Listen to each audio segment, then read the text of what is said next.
back in the Sonic, and I have seen a lot of people complaining about the noise coming out of the air conditioner on their campers. And I'm an HVAC tech, so anytime somebody complains about an air conditioner, it's just a challenge and an excuse for me to go out and do what I do. So there's a couple reasons why the air conditioners are loud like they are. And it really just comes down to poor design. And they're designed poorly partly because they're limited by how much space they have, and they're trying to cut weight to make, I'm sure everybody out there that's got an RV knows that it's all about weight. How can we make it lighter? This has got to be lighter, this has got to be lighter. So that comes with its own inherent flaws. The main reason why that they're as loud as they are is they don't have any ductwork attached to them. Your air conditioner at your house is probably, most of them are made up of about 2 or 3 different pieces depending on what kind of system you have. And one of those pieces is the ductwork itself. And that allows a lot of that sound that your air conditioner makes to be dissipated and muffled before it gets to you inside your living space. So, obviously a trailer this size doesn't need any ductwork. I mean, I think my living space is about 20 feet front to back. So the other reason is a lot of them are these wall mount type air conditioners, and what happens is the air goes in the sides here. You've got 2 returns, one right here and one right here where your filters are, and then the air comes down and it hits this flat panel right here. And when it hits that panel, what air does when it comes in contact with a obstruction in the airstream is it creates like a mini tornado inside of the ductwork. And what you're hearing is that air is coming down and it's not going anywhere.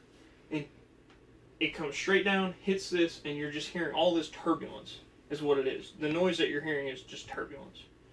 So I'm going to open it up now, and once we see inside of here, it'll make a little more sense about what I'm talking about. So the first thing you have to do to quiet your air conditioner down is you're going to have to open it up, take it apart obviously.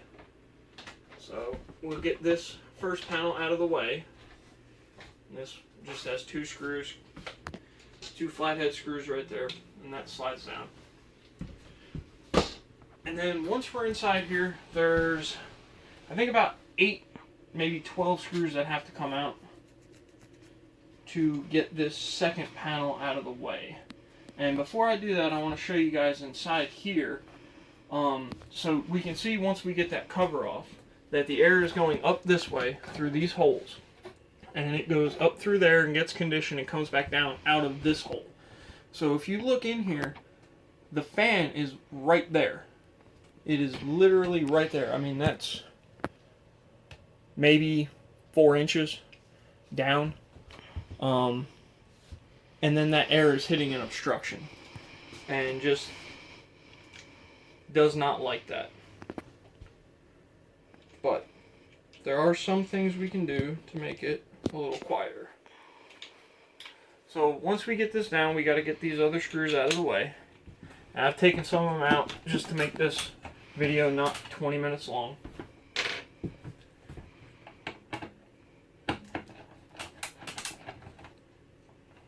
Take that out. And one other thing too, before we go too far, is this collar or boot or connector or whatever name you want to give it.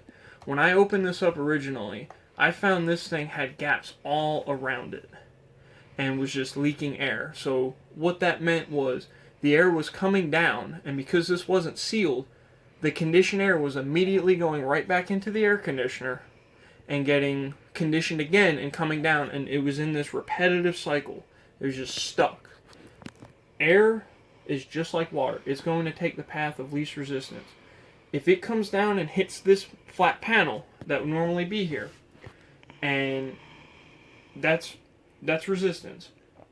If it's easier, and it's going to be easier, especially with the air conditioner pulling the air back through right on the other side of this, it is going to take that path. I can't tell you how much more cold air I got out of this thing just by taping that up. And that's not really a whole lot to do with noise, but it is a whole lot to do with the amount of comfort that you're going to experience. Now we got these screws out. We're going to pull this down. One piece of tape right there holding me up. We'll just slide that out of the way. What I did here is I went to Lowe's and I've got 1-inch polystyrene board, foam board.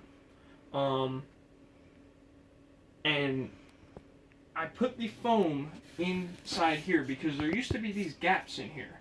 And like especially right here where you've got this corner piece that comes over. Okay, and there was nothing back there filling up any of the gaps. So what would happen is when the air would hit that would make a ton of noise. So filling in these gaps all around here and taping all this stuff up. I mean, this is just metal duct tape. You can get it at Lowe's or Home Depot. Don't be stingy with the tape. If there's a gap, put some tape over it. But this is just 1-inch polystyrene board. Now, I will say this. I learned some things doing this. 1 inch is probably too thick. You're probably better served with a piece of 3/4 inch. You can get 1 inch in there, but it was a bear for me to get it in there. The other thing that I learned is it is a true test of patience to try and cut that stuff with a razor blade. I learned later on that the easiest way to cut it is with a circular saw. You know, I actually had a friend tell me that, and I wouldn't have believed it had I not tried it. That is the absolute easiest way to do it. It makes the cleanest, prettiest cut. But that's about all. Like I said, guys, fill in any gaps. If there's a gap, fill it. Tape everything, every single joint. I can't emphasize that enough. Even right here, just where I have where this piece of foam meets this piece of metal, I have that taped. Because any little gap in there, any little spot for air to get trapped is going to make noise. I mean, I think a roll of tape, this is the letter tape. I mean, I probably paid like $30 a roll for that. I really don't care because it's so much quieter. I've dropped the noise by 10%. That doesn't sound like all that much, but when you're trying to watch TV or trying to watch a movie or trying to fall asleep at night, it really does make a difference. I do have a write-up on this that I did that has a lot. It actually has pictures that I took as I was doing it, so you can see the whole process go through.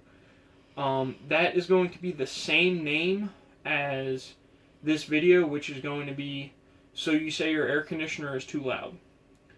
I'm going to put that in the Facebook group, the RVing Tradesman, and it will be under the files. That's all I have for now, guys. As always, stay safe out there, and we'll see you on the next one.